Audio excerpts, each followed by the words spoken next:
যারা সন্ত্রাস করতে চায় তাদেরকে রাজনৈতিকভাবে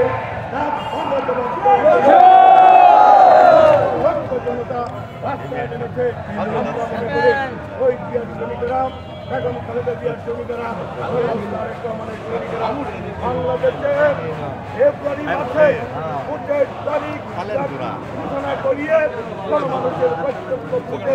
যদি রাষ্ট্র পরিচালনার দায়িত্ব দিয়ে নিয়ে যেতে হয় তাহলে জনাব তারেক রহমানের একটি দফা বাস্তবায়নের মাধ্যমে এই দেশের সকল শ্রেণী পেশার মানুষকে ঐক্যবদ্ধ করে স্বনির্ভর বাংলাদেশ